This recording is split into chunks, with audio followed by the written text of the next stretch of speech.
Руслан Хасбулатов, ветеран российской политики, о кровавых событиях в регионе Возрождения может говорить очень много. Он сам жертва сталинских репрессий в детстве. В 20 веке наш войнавский, чеченский и ингушский народы подверглись страшным испытаниям.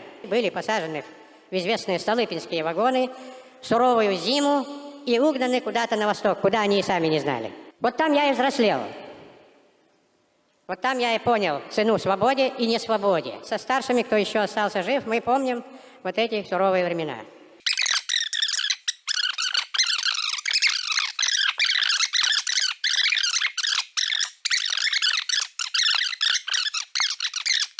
Руслан Хасбулатов в начале 90-х, а это было время развала СССР, чеченский народ подавляющим большинством взял курс на независимость, проголосовал за Джохара Дудаева на президентских выборах. Так кто же начал разрушать это единство, настраивая одну часть чеченского народа против другой? Кто критиковал Горбачева за то, что он не дал вести войска в тогдашнюю Чечено-Ингушетию?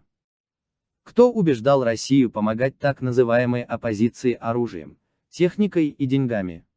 Кто, называя себя миротворцем, координировал банды национал-предателей для совершения террористических атак на законно избранную власть в лице Джохара Дудаева?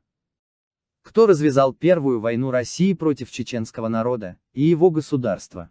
Это был ты сам, а также твои подельники, Умар Автурханов, Беслан Гантамиров, Саламбек Хаджиев, Руслан Лабазанов и так далее. Именно вы являетесь теми, кто первыми пролили чеченскую кровь, стали натравливать одну часть чеченского народа на другую, ради политических и материальных выгод. Именно вы помогали России развязывать войну против независимого чеченского государства.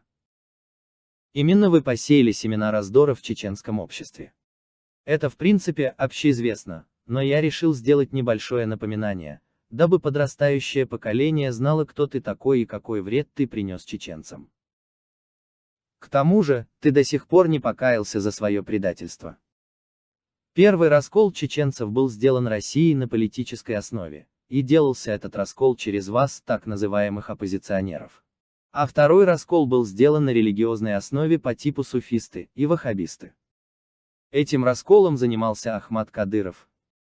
Никакого единства вы чеченцам не принесли. Из-за вас, предателей, чеченский народ оказался сегодня в таком тяжелом положении. Таким образом мы видим, что первоисточником раскола чеченского народа является Россия вместе с национал-предателями. Даст Бог, если не в этом мире, так в следующем вы ответите за все свои злодеяния.